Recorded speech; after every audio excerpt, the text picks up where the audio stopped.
పూజారి నర్సమ్మ. మాకు ఈ గుంటూరులో పంచాయతీ నుంచి అంగన్వాడీ సెంటర్ లేదండి. మాకు అంగన్వాడీ సెంటర్ కావాలని కోరుకుంటున్నాము. అలాగే సీసీ ర్యాంప్ కావాలని కోరుకుంటున్నాము.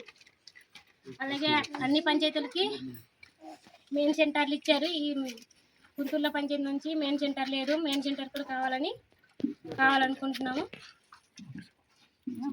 మండలం బిల్డింగ్ కల్పించాలి. బొరనేడు గ్రామానికి వెంటనే సీసీ ర్యాంపులు ఏర్పాటు చేయాలి. బొరనేరుకి సుమారుగా 30 మంది ఉన్నటువంటి అంగన్వాడీ బిల్డింగ్లకి ఇబ్బంది పడుతున్నటువంటి పిల్లలకి వెంటనే అంగన్వాడీ బిల్డింగ్ కల్పించాలి.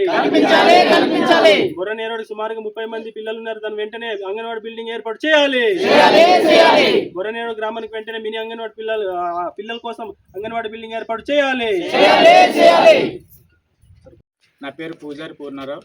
మాది బొరనేరుడు గ్రామం, కుంతుల పంచాయతీ, పెద్దపల్లి మండలం, మల్లూరు డిస్టిక్.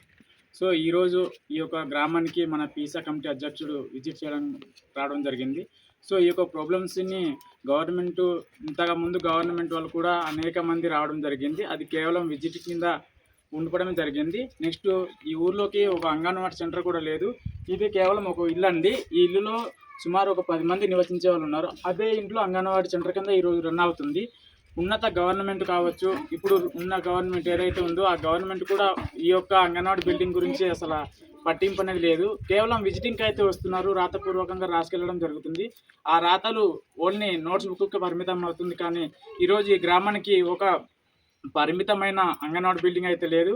అలాగే ఈ యొక్క గ్రామానికి ఎటువంటి సీసీ ర్యాంప్ కూడా లేదు. ఏదైనా ఎమర్జెన్సీ పర్పస్ అంబులెన్సులు రావడం జరిగినప్పుడు కానీ కింద రోడ్లో ఉండడం జరుగుతుంది. ఇక్కడ నుంచి అక్కడికి వెళ్ళాలంటే చాలా ఇబ్బంది పడుతున్నారు. అలాగే ఈ ఊర్లో ఏదైనా అన్ఫార్చునేట్లీ ఏదైనా ఎమర్జెన్సీ అయినప్పుడు ఒక అంగన్వాడీ సెంటర్ అయితే ఉంది. అలాగే ఇక్కడ ఒక ఆయా సెంటర్ అయితే ఉంది. కానీ ఇక్కడ ఎటువంటి వారికి ఎమర్జెన్సీ కిట్స్ ఇలాంటిది అయితే అందుబాటులో లేదు. అలాగే ఇంకో మేజర్ ఇష్యూ, ఇది not a joke, it's very really. ఇక్కడ నుంచి కుంతుల పంచాయతీకి వెళ్ళాలంటే సుమారు ఒక 5 కిలోమీటర్ల డిస్టెన్స్ ఉంటుంది. నడక మార్గాన వెళ్ళాల్సి వస్తుంది. అక్కడికి వెళ్ళిన తర్వాత ఎటువంటి వర్క్ అయితే జరగట్లేదు. నేను గత నెలలో వెళ్ళడం జరిగింది. అక్కడ నేను ఎందుకు అన్నంగా వెళ్ళడం జరిగిందంటే నా యొక్క రైతు భరోసా కోసం అక్కడ నేను సందర్శించడం జరిగింది. కానీ వెళ్ళిన తర్వాత అక్కడ ఎటువంటి వర్క్ అయితే జరగలేదు. వర్క్ జరగకపోవడం గల రీజన్ ఏంటంటే అక్కడ ఉన్న ఒక సిస్టమ్ అనేది అసలు కరెక్ట్గా లేదు. ప్రతిది కూడాను డామేజ్ అవ్వడం కానీ అక్కడ కరెక్ట్ అయిన ఒక నెట్వర్క్ అనేది లేదు. అలాగే అక్కడ ఒక సర్వర్ ఇష్యూ అనేది చాలా ఇబ్బందిగా ఉంది.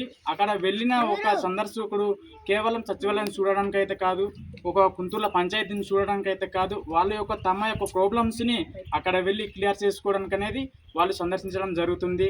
కానీ అలా సందర్శించిన ఎడల అక్కడ ఎటువంటి వర్క్ కూడా కంప్లీట్గా అవ్వడం లేదు. అక్కడ వెళ్ళిన తర్వాత సర్వర్ ఇష్యూ రావడం, అక్కడ వెళ్ళిన తర్వాత ఆ యొక్క వర్క్కు సంబంధించిన ఆఫీసర్ అందుబాటులో లేకపోవడం, ఇలాంటి అనేక ప్రాబ్లమ్స్ అక్కడ ఎదురవుతున్నారు. ఈ మారుమూల ప్రాంతాల వాళ్ళందరూ మాకు కుంతుల పంచాయతీకి వెళ్ళాలంటే వెళ్ళిన తర్వాత అక్కడ వర్కులు అయితే సవ్యంగా జరగట్లేదు. ఈ యొక్క విషయాన్ని ఉన్నత అధికారులు దృష్టిలో తీసుకుని వెంటనే ఈ యొక్క విషయాన్ని రికవరీ చేయాల్సిందిగా నేను మనవించుకుంటున్నాను.